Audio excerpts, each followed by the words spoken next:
नाम राहुल है। मैं आपको अपने साथ घटी एक अजीब और डरावनी कहानी बताने जा रहा हूँ। हेडफोन पहनो और तैयार हो जाओ। हवेली पुरानी थी, हड्डियों की तरह सफेद, समय के थपेड़ों से जर्जर।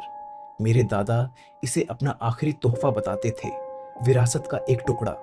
लालच में अंधा होकर मैं यहाँ आ गया, शहर की कोलाहल से दूर, शांत ग्रामीण जीवन का सपना बुनते हुए। मगर ये शांति कुछ ज्यादा ही खौफनाक निकली। पहली रात से ही बेचैनी थी। हवा में एक सिसकती हुई आवाज गूंजती थी, जो हवा के झोंकों के साथ आती जाती थी। दीवारों से रेंगने की आहट आती थी, मानो कोई अदृश्य चीज मेरी हर हरकत पर नजर रख रही हो। दूसरी रात और भी खौफनाक थी। अचानक बिजली चली गई और हवेली अंधकार में डूब गई। टूटी हुई खिड़कियों से रात का कालापन भीतर दाखिल हुआ। उसी वक्त फर्श पर खटपट की आवाज सुनाई दी, जैसे कोई नंगे पैर घसीटते हुए मेरी तरफ आ रहा हो।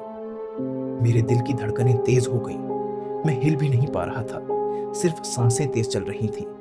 आवाज मेरे पास आती रही, धीरे धीरे, बहुत धीरे धीरे। अचानक मेरे बिस्तर के ठीक पास वो रुकी। मेरे रोए खड़े हो गए। कुछ देर खामोशी रही, फिर एक ठंडी सांस मेरी गर्दन पर महसूस हुई। मेरे मुंह से चीख निकलने ही वाली थी कि एक बूढ़ी औरत की फुसफुसाहट सुनाई दी। कौन हो तुम? उसने पूछा। उसकी आवाज कब्र से निकलती हुई सी लग रही थी। मैं घबराते हुए बोला, मैं वही हूं जिसे ये हवेली विरासत में मिली है। विरासत?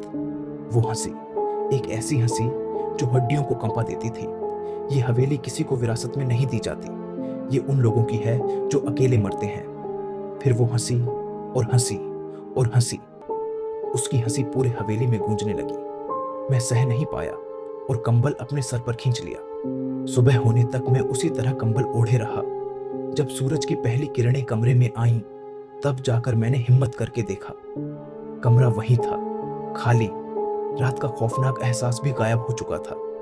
लेकिन उस दिन से रोज रात यही सिलसिला चलता रहा।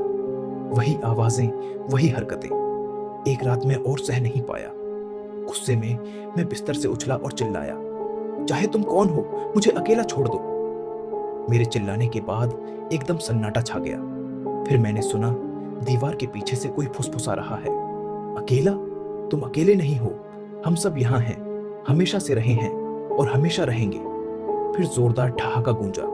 इस बार वो एक नहीं, कई आवाजों में था। मैं दीवार के पास गया, उसे छूने की कोशिश की, लेकिन मेरे हाथ सिर्फ हवा से जा मिले। उस दिन के बाद मैंने हवेली छोड़ने का फैसला किया। ये विरासत नहीं, अभिशाप थी।